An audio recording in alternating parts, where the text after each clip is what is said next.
안녕하세요. 오늘도 중국의 힘에 대해서 알아볼 유승입니다. 저번 시간에 저희는 중국의 자본과 좀 군사적인 면에서 중국의 힘에 대해 알아봤는데 이번엔 좀 다른 면에서 접근하도록 하겠습니다. 바로 중국의 땅과 무역입니다. 일단 중국은 엄청나게 넓은 땅을 가지고 있습니다. 중국의 국토는 약 960만 제곱킬로미터인데 이는 미국과 거의 비슷한 면적입니다. 이렇게 땅이 큰 만큼 중국은 엄청나게 많은 기후대를 가지고 있고 그에 따라 엄청나게 많은 생물들이 살고 있으며 거기에 매장된 자원들도 어마어마합니다. 중국에 매장된 자원에는 심지어 석유도 있고 금도 있고 은도 있겠지만 가장 중요한 건 희토류라고 할 수 있겠습니다.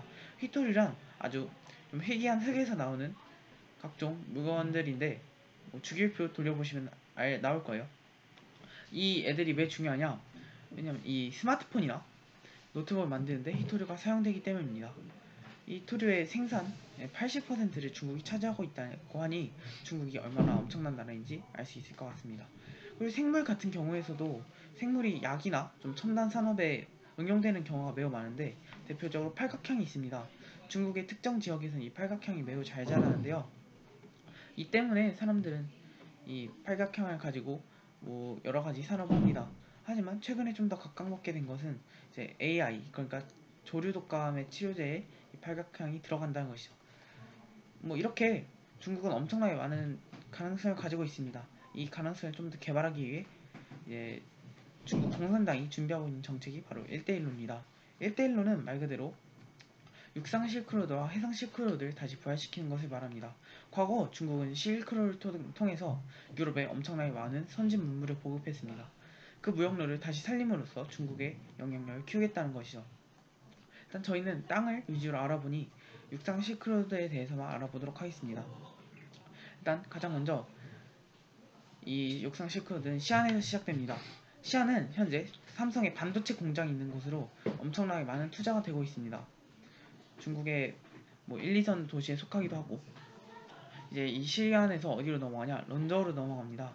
런저우 같은 경우에는 과거 실크로드의 시작지입니다. 이 실크로드의 시작지를 거치면서 이제 우르무치 같은 중국의 좀 고산지대도 지나고 그리고 이제 외국으로 넘어가게 됩니다. 이로써 중국의 수출이 좀 더 편해질 수 있죠. 이 1대1로가 가능하게 했던 가장 중요한 요인 두 가지는 고속도로와 고속철입니다. 고속도로는 한국에도 많으니까 고속철만 대충 설명하겠습니다. 고속철 같은 경우는 중국은 원래 딱히 기술이 좋다고 생각하지 않죠, 저희가. 그런데 고속철은 중국이 전세계 1위입니다. 기술도 1위고 보급된 것도 1위입니다. 어떻게 중국이 이렇게 1위가 될 수 있었냐? 다른 나라들의 기술을 모방했습니다.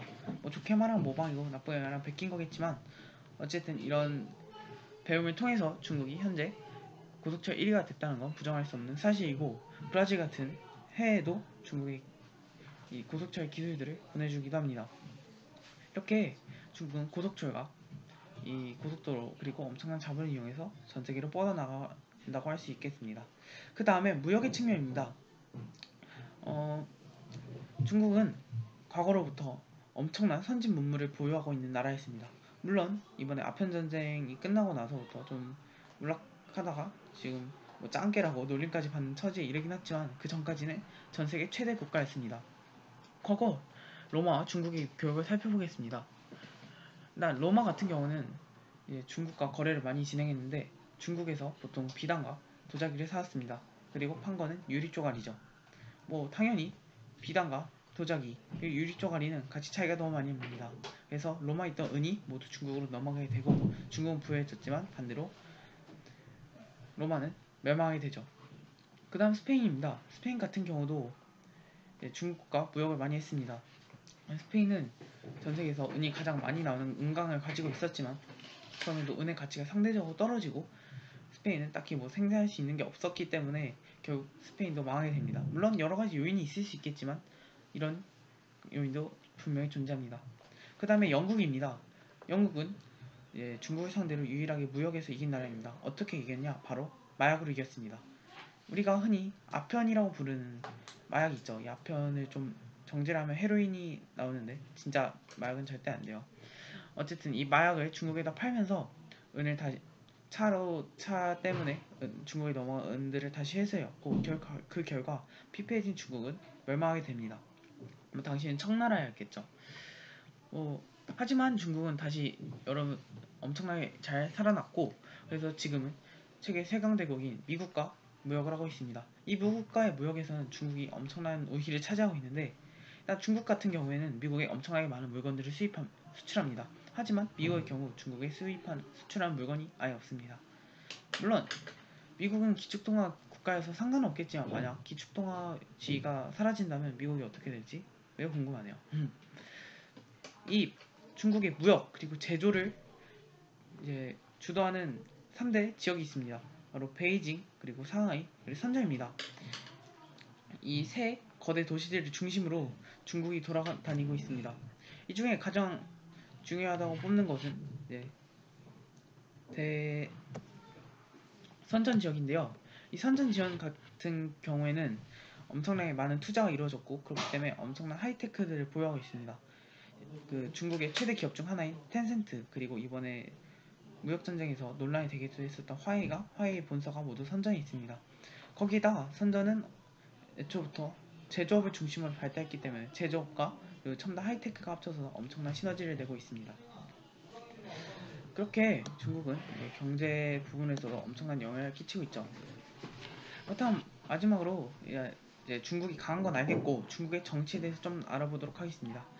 중국은 저번에 말했듯이 중국 공산당이 중국을 지배하고 있다고 보시면 되겠습니다. 그래서 이 중국 공산당의 수장은 총석이입니다. 지금 시진핑 주석이 중국 주석 겸 공산당 총석이를 맡고 있는데, 이 총석이 아래는 7명인 공무원 상무위원이 있고, 그 아래 25명으로 이어진 국무원이 있고, 이런 식으로 점점 사람이 많아지면서 권력이 분산되고 있습니다. 하지만 가장 중요한 것은 시진핑에게, 그러니까 총석이에게 모든 게 돌아간다는 것이죠. 이 총석이는 많은 권한을 갖고 있는데, 그 중에서도 군을 통솔을 할 수 있습니다. 중국의 군대 같은 경우는 인민해방군이라는 이름이 붙여져 있는데 중국군이 아니에요. 살짝 당이 운영하는 군대 같다고 보시면 되겠습니다. 이렇게 중국은 우리가 생각한 거랑은 조금 다르지만, 어쨌든 가장 중요한 것은 중국이 그만큼 강하다는 것이겠죠.